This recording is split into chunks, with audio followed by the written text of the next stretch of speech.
Olá, sejam bem-vindos a mais um vídeo da série Estudando o Evangelho segundo o Espiritismo.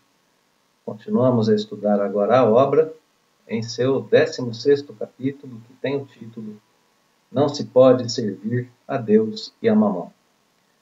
Nos dedicaremos agora ao subitem 14, Desprendimento dos bens terrenos. É uma mensagem, uma instrução, melhor dizendo, do Espírito Lacordaire de 1863, composta por 11 parágrafos. Justamente por se tratar de um item um pouquinho mais extenso, nós vamos mudar um pouquinho a nossa forma de estudo hoje e vamos, ao invés de nos determos em cada palavra do texto, a gente vai buscar o significado de cada parágrafo e buscar o contexto geral para o nosso entendimento. Muito bem. Então, resumo da instrução de Lacordaire. A gente vai aprender, primeiramente, na instrução de Lacordaire, qual é a base do nosso progresso. Consciência do plano espiritual e de nossa espiritualidade. Ele vai nos apresentar, primeiramente, isso. E, a partir daí, ele vai nos levar a pensar sobre a condução dos nossos sentimentos diante dos bens terrenos, diante das riquezas. Isso nos ajuda a pensar como conduzir os nossos sentimentos, né? O item também nos ajuda a refletir através de exemplos e a diferenciar as virtudes dos vícios, as atitudes virtuosas de atitudes viciosas diante da posse ou da falta da riqueza. Enfim, o item nos diz como devemos compreender a riqueza ou a falta dela e qual a nossa missão diante disso. Ideia de continuidade do texto, né? Ainda estamos na temática do bom uso da riqueza para bem servir a Deus. E esse item é, de certa forma, um resumo aprofundado de tudo aquilo que a gente já viu no capítulo, né? De princípios que a gente já viu anteriormente no capítulo. Mas esse é um resumo voltado, por isso que eu disse que ele é aprofundado, né? Ele é voltado à análise do nosso sentimento diante da posse dos bens materiais. Então ele retoma tudo aquilo que já foi dito, mas aprofunda na questão do nosso sentimento. Como nós nos sentimos diante da posse dos bens materiais, e ele faz isso para que a gente possa orientar bem esse nosso sentimento, progredindo e causando progresso a quem está conosco.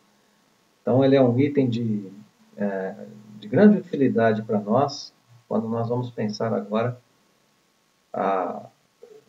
quando nós vamos aprender agora, melhor dizendo, a fazer essa viagem interior e analisar bem os nossos móveis diante dessa situação das riquezas terrenas.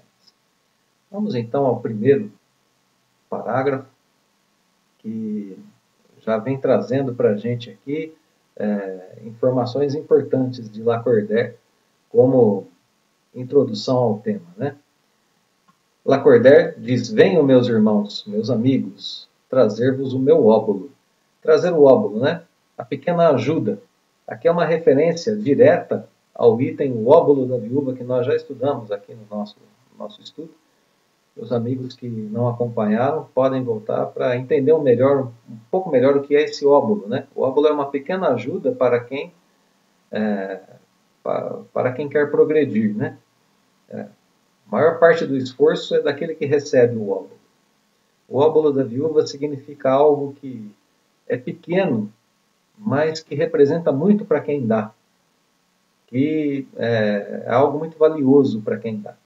Então, apesar de ser uma ajuda pequena, a orientação de fé, a orientação de Lacordaire, aqui, né, desse item do Evangelho, apesar de dizer que é pequena, é um óbolo, ela é muito importante, é muito valiosa. Né? Ele diz aqui que nós nos devemos uns aos outros e que somente pela união sincera e fraternal entre os espíritos e os encarnados será possível a regeneração. Então, o que ele quer dizer com isso? Né?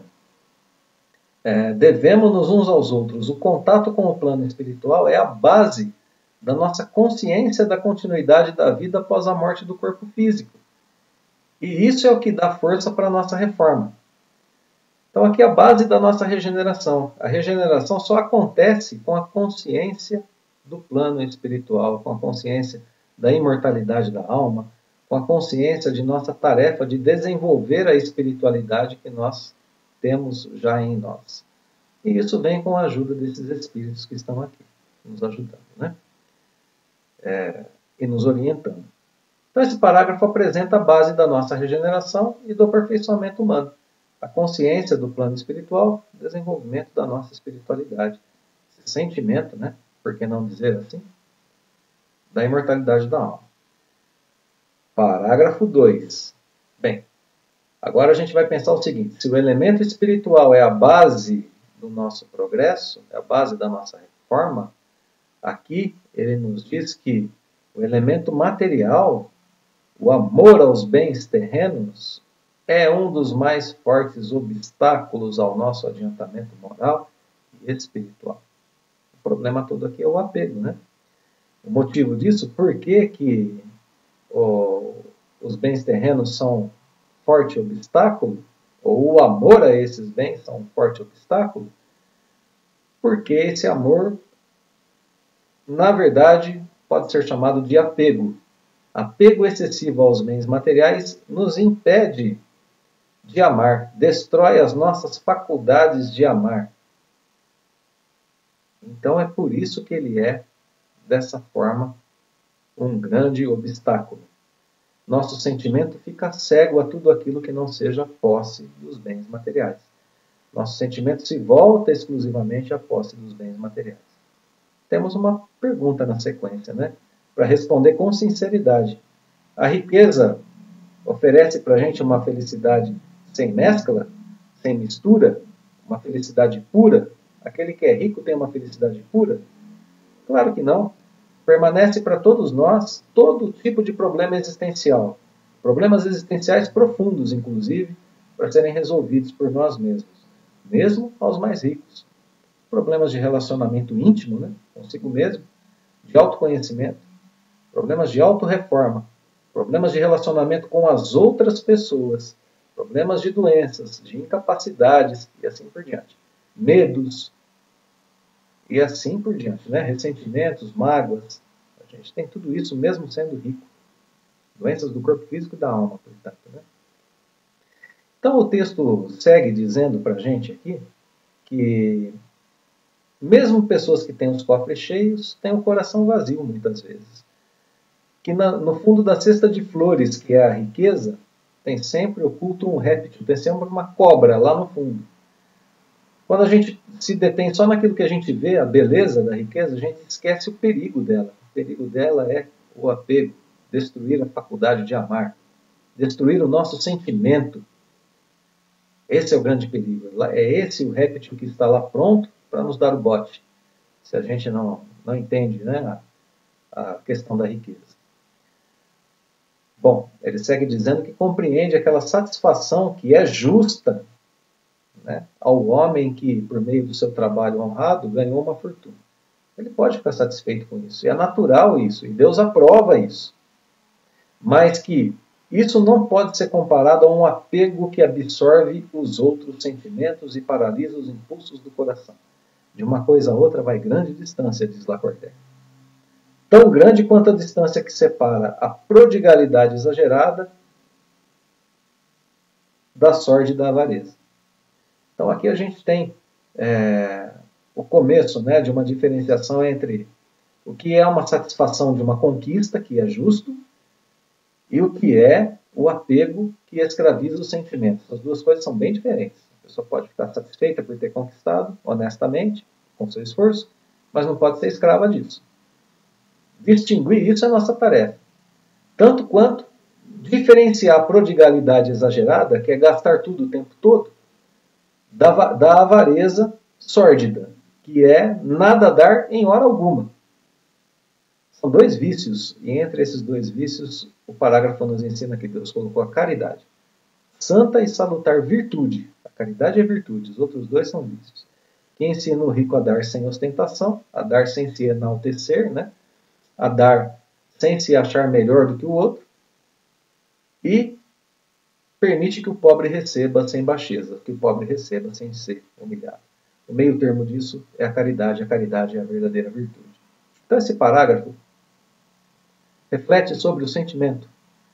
Não dedicar o sentimento exclusivamente aos bens materiais, mas cuidar para que ele fique propenso, fique atento, né, sensível à necessidade do amor ao próximo e à caridade. Parágrafo 3, vamos lá. Esse parágrafo vai retomar, em suma, aqui a ideia de que nós não somos donos, né, das coisas que estão aqui conosco, que nós somos usufrutuários. Nada vos pertence na terra, nem o corpo, nem o pobre corpo. Né? Bom, somos depositários e não proprietários. Não nos iludamos com isso.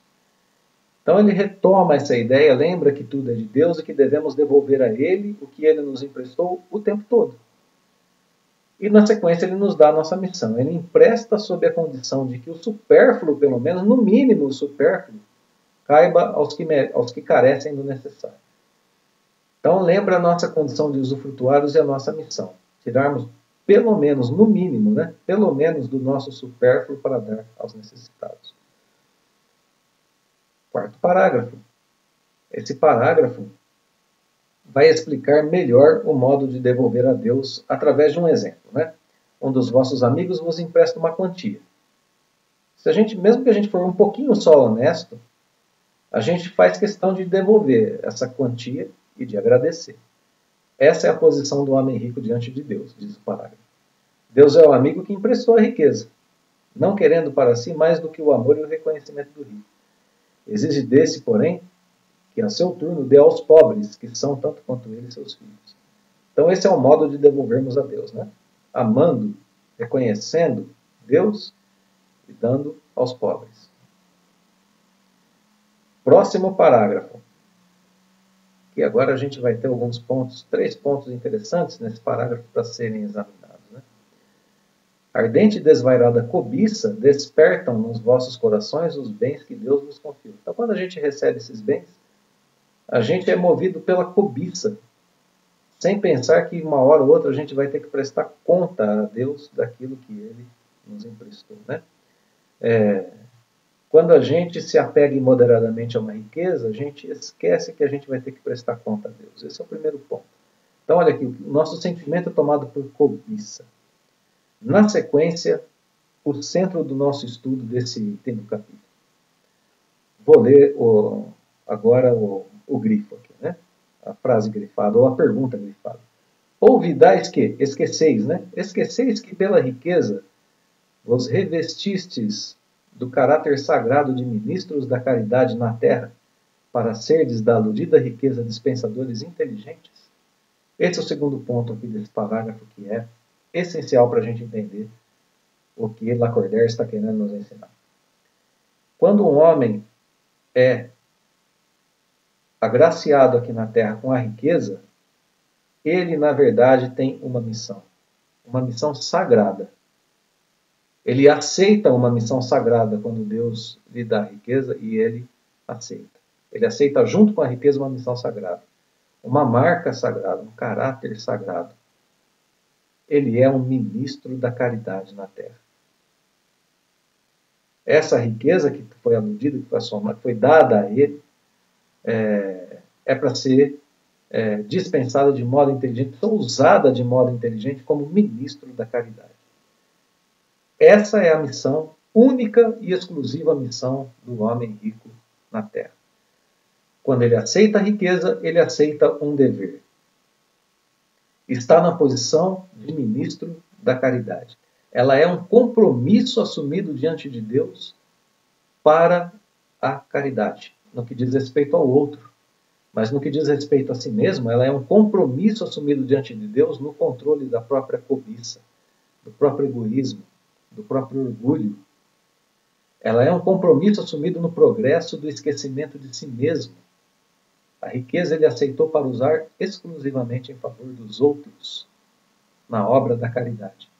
Então é uma missão extremamente séria e extremamente difícil, porque o âmbito mais difícil da gente cuidar da nossa existência é o âmbito do nosso sentimento. É muito difícil a gente abrir mão de algo que pode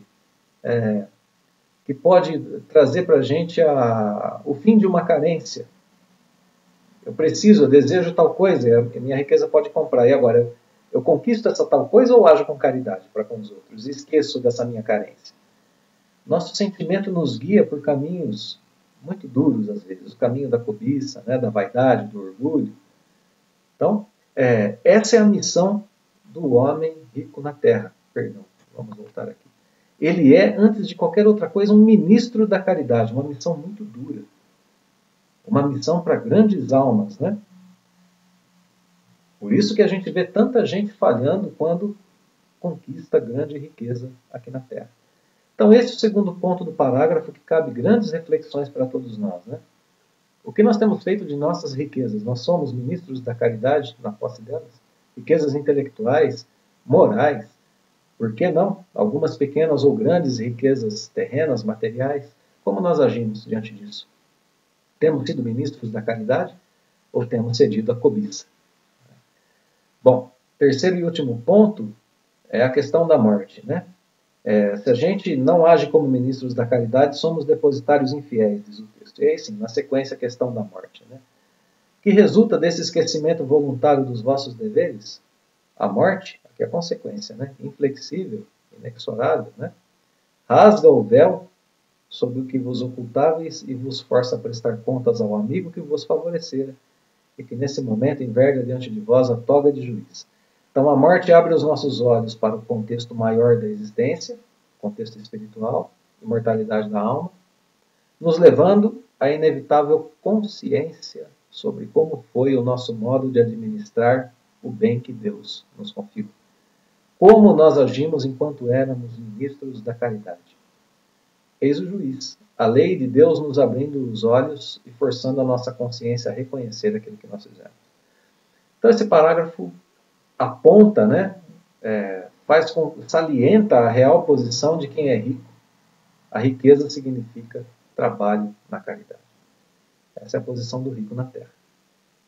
Parágrafo 6, primeira parte. Né? Esse parágrafo começa a diferenciar boas de más atitudes diante da riqueza. Então, o que é uma virtude? O que é egoísmo?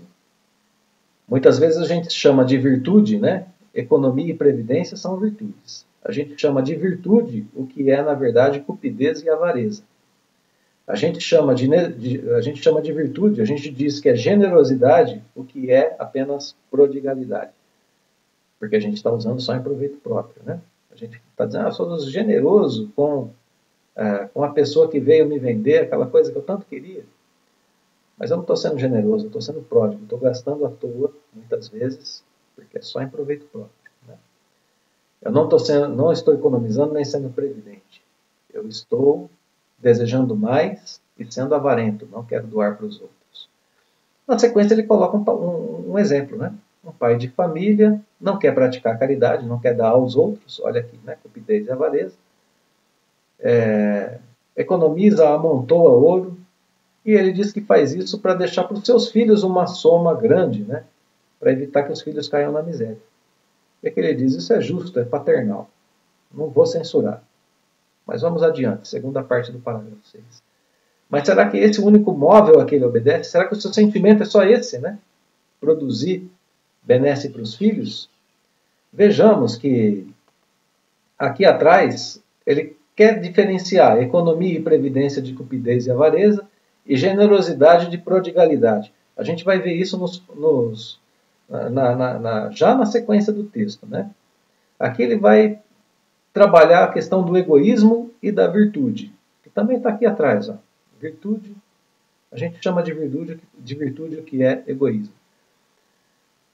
Voltamos então. Esse é o único móvel, o bem-estar dos filhos?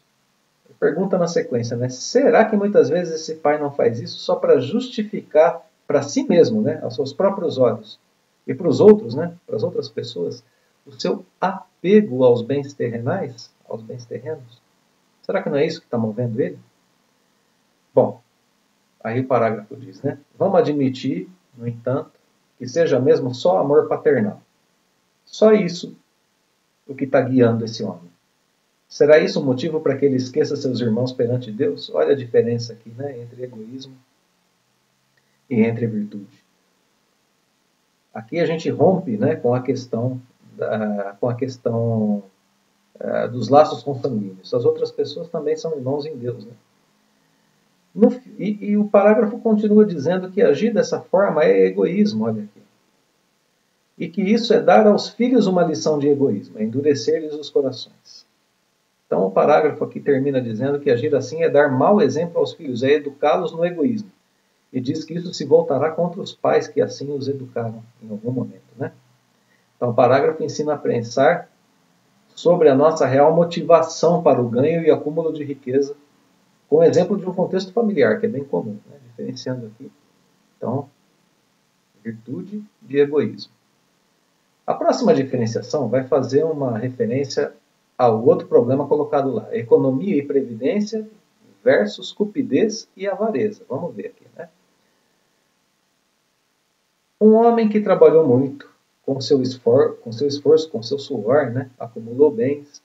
Esse homem, a gente muitas vezes ouve ele dizer que o dinheiro ganho é aquele que a gente mais conhece o valor. Isso é muito comum a gente ouvir dizer, né? E está certo isso. Lacordaire diz: pois bem, pratique a caridade dentro das suas possibilidades. Esse homem que declara conhecer todo o valor do dinheiro, e maior será o seu merecimento do que o daquele que, nascido na abundância, ignora as rudes fadigas do trabalho. Então, aqui a diferença entre economia e previdência, cupidez e avareza. Claro que o dinheiro tem o seu valor. E aqui aquele que conhece o seu valor pode praticar a caridade, inclusive com mais conhecimento de causa do que o homem que nasceu rico, porque a conquista com esforço traz valorização. Então é isso que é muito importante, né? Voltamos à questão do sentimento, porque esse homem que ganhou trabalhando se recorda dos seus penares, se recorda das suas aflições, dos seus esforços. Então ele não pode ser egoísta e impiedoso para com os pobres, porque ele já viveu essa situação e conhece o sentimento de vivê-la.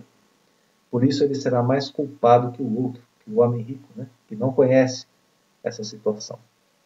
Então, sentir o sofrimento e saber que o outro sofre o mesmo deve ser incentivo à caridade e à falta de apego aos bens materiais, mesmo que se conheça o valor do dinheiro, né?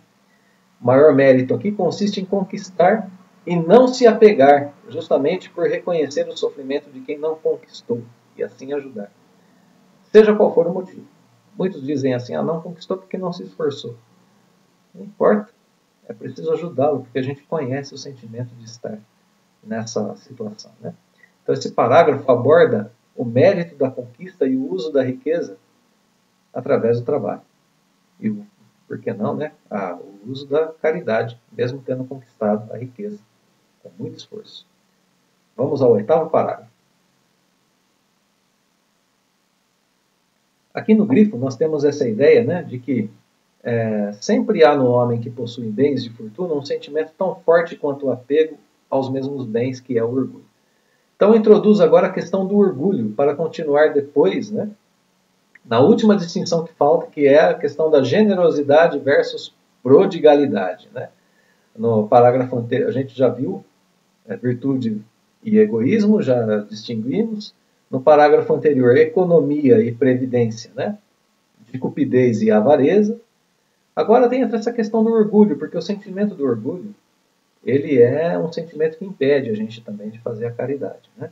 E vai entrar ali na questão da generosidade e da prodigalidade, assim com muita influência, né, nessa questão. Então, não raro, vê-se o arrivista atordoar. A revista, né, é aquele ou quem se determinou a triunfar a qualquer preço. Esse é a revista, né? A pessoa que quer conquistar de qualquer forma. Vê-se o arrivista atordoar com a narrativa de seus trabalhos e de suas habilidades o desgraçado que lhe pede assistência em vez de acudi-lo e acabar dizendo: faça o que eu fiz. Essa é um dos grandes problemas de nós seres humanos, né? Faça o que eu fiz.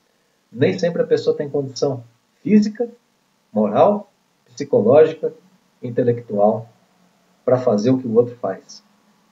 Quem pensa assim, quem age assim, agir assim é o mesmo que não considerar a bondade de Deus. Pois se ele não permitisse, a pessoa não conseguiria o que conseguiu. É o mesmo que não levar em consideração as limitações do outro. Mesmo que seja preguiça. Preguiça também é uma limitação séria, que precisa ser vencida. Muitas vezes a pessoa não tem condição de vencer a sua preguiça, né? Sua falta de caráter, às vezes, tudo o que envolve o não conseguir, né? O orgulho lhe põe sobre os olhos uma venda e lhe tapa os ouvidos. Ele acha que porque ele pode, porque ele conseguiu, com a permissão de Deus, né? Sempre lembrando disso, todos os outros têm a mesma condição. Isso é orgulho, né?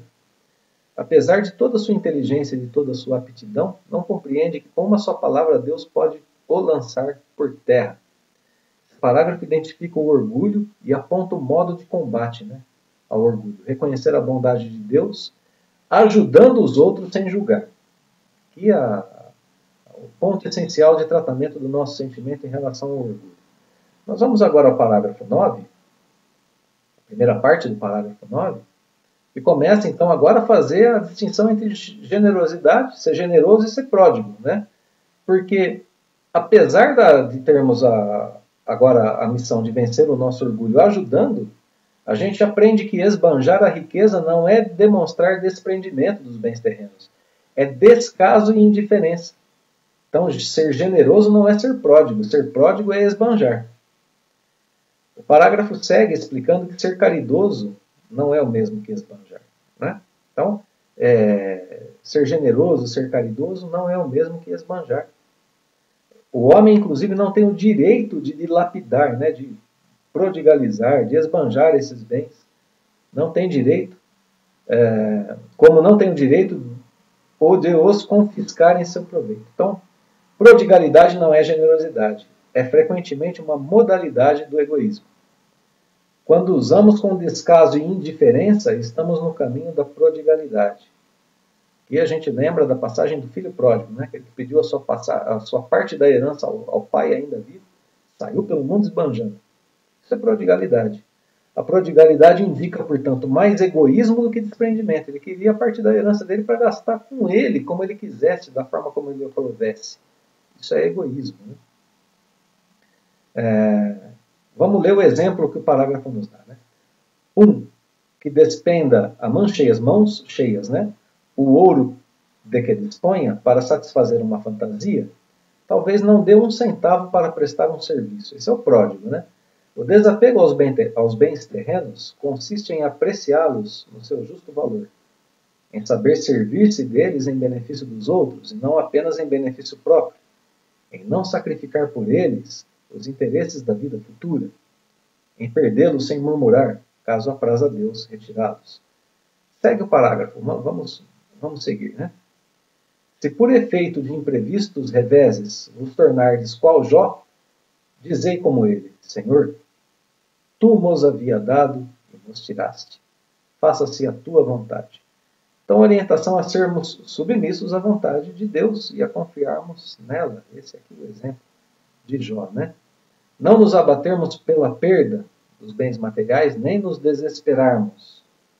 Então, a gente precisa lembrar, né, que é isso que significa aqui sermos submissos, né? Confiar e não reclamar das provas, né? Não nos abatermos quando a gente perca, né, um bem terreno. E lembrar sempre, essa é uma passagem muito importante desse parágrafo, que ao lado da mais rude prova, coloca Deus sempre uma consolação. Basta que a gente procure e a gente encontrará. Por fim, o parágrafo diz, o pouco apreço que se liga a uma coisa faz que menos sensível seja a sua perda. Então, a gente precisa lembrar que a gente às vezes se aferra, se prende, né, aos bens terrenos, e a gente, quando age assim, a gente está agindo como uma criança que só vê um momento que passa. O que se desprende dos bens terrenos é como o adulto que vê as coisas mais importantes. Existem bens mais valiosos que os bens terrenos. Por compreender as proféticas palavras do Salvador. O meu reino não é desse mundo. Então a gente precisa lembrar que há coisas mais preciosas e bens mais preciosos do que os bens terrenos. A conquista disso significa maturidade espiritual. Isso se conquista na consciência do reino espiritual prometido por Jesus. Né? Meu reino não é desse mundo. Então esse parágrafo é o que diferencia a prodigalidade da generosidade e ensina a lidar com a perda dos bens materiais ao mesmo tempo. Penúltimo parágrafo, vamos lá. Se por efeito de imprevistos reveses, né, vos tornardes qual Jó... Opa, perdão, não pulamos o parágrafo agora, sim, vamos lá, vamos em frente. A ninguém ordena o Senhor que se despoje do que possua, condenando-se a uma voluntária mendicidade. Deus não quer que ninguém seja mendigo, né? Porquanto o que tal fizesse, tornar-se-ia em carga para a sociedade. Aquele que não tem bem terreno, né, que vive a mendigar, se transforma em uma carga para a sociedade. Proceder assim fora compreender mal o desprendimento dos bens terrenos. Fora egoísmo de outro gênero, porque seria o indivíduo eximir-se da responsabilidade que a riqueza faz pesar sobre aquele que a possui. Então, a gente já viu qual é a missão do homem rico, né? Quanto mais rico, mais ministro da justiça ele é. O rico tem uma missão extremamente difícil e, portanto, fácil de fracassar. Combater as suas mais íntimas inclinações de egoísmo, orgulho, vaidade, como já vimos antes, né? E todas essas inclinações são excitadas pela fortuna. Então isso é muito difícil. Então a gente não tem motivo para ter inveja de um homem rico. A gente não pode se eximir da responsabilidade da administração daquilo que a gente tem. Deus concede a quem bem lhe parece, a fim de que administre em proveito de todos. O rico tem, pois, uma missão que ele pode embelezar e tornar proveitosa a si mesmo. Rejeitar a riqueza, quando Deus a outorga, é renunciar aos benefícios do bem que se pode fazer gerindo-a com critério. Sabendo prescindir dela quando não a tem, sabendo empregá-la utilmente quando a possui, sabendo sacrificá-la quando necessário, procede a criatura de acordo com os desígnios do Senhor. Então a gente precisa estar atento, né? Porque a gente não pode nem rejeitar a riqueza, porque quando Deus nos dá, ela é uma missão. A gente precisa saber abrir mão dela quando a gente não tem. A gente precisa saber empregá-la quando a gente possui. A gente precisa saber sacrificá-la se for necessário. É nessas passagens aqui que estão resumidos os nossos deveres diante da riqueza. Né? E o parágrafo termina com a seguinte frase que é muito interessante como a gente conversa com Deus, né? Quando a gente tem uma boa fortuna. Meu Deus, tu me destinaste um novo encargo. Dá-me força de desempenhá-lo segundo a tua santa vontade. Então a gente submete, melhor dizendo, esse novo encargo, essa fortuna a Deus. Último parágrafo do texto, que conclui dizendo: aí tendes, meus amigos, o que vos queria ensinar acerca do desprendimento dos bens terrenos. Resumirei o que expus dizendo. Então agora o grande resumo da instrução. Né? Sabei contentar-vos com pouco. Isso aqui para a gente é muito difícil. Né? Se sois pobres, não invejeis os ricos, porquanto a riqueza não é necessária à felicidade. Se sois ricos, não esqueçais que os bens de que dispondes apenas vos estão confiados e que tendes de justificar o emprego que lhes derdes, como se prestasseis contas de uma tutela. Não sejais depositário infiel, utilizando-os unicamente em satisfação do vosso orgulho e da vossa sensualidade. Não vos julgueis com o direito de dispor em vosso exclusivo proveito daquilo que recebestes, não por doação, mas simplesmente como empréstimo. Se não sabeis restituir, não tendes o direito de pedir. E lembrai-vos de que aquele que dá aos pobres salda a dívida que contraiu com Deus. Então esse parágrafo é um resumo de tudo que já foi dito e que resume as ideias anteriores do texto de modo brilhante. Né? Muitas reflexões que temos à nossa disposição com esse item do Evangelho segundo o Espiritismo, a instrução do Espírito Lacordaire, desprendimento dos bens terrenos. Vamos concluir o nosso estudo dizendo que quando entendemos bem o que as posses materiais representam para nós, fica mais fácil orientarmos o nosso sentimento em relação a esses bens, podendo assim progredir em qualquer situação. A gente vai progredir tendo ou não tendo esses bens terrenos. Quando tivermos saberemos da seriedade, da dureza, da profundidade de nossa missão. Combatemos assim nosso orgulho, nosso egoísmo, inveja, cobiça, apego, o sensualismo exagerado, entre outras más inclinações que a riqueza pode provocar. E assim a gente vai progredindo sempre. Levar o espírito imortal a alcançar novos horizontes. Eis o ensinamento maior do Evangelho, e a riqueza deve ser mais um caminho nesse sentido para todos nós. Que saibamos identificar bem a nossa posição aqui na Terra, com todas as riquezas que já possuímos, com aquelas que desejamos, com aquelas que perdemos, com aquelas que tivemos, que não temos mais. Enfim, as necessidades que elas nos trazem, necessidade do próximo, saibamos empregá-las bem. Queridos irmãos e irmãs, deixamos então aqui agora o nosso fraterno abraço, os votos de que Deus nos abençoe sempre, a gratidão pela companhia em nossos estudos e o convite para a continuidade. Logo, logo voltamos com outro estudo. Até lá!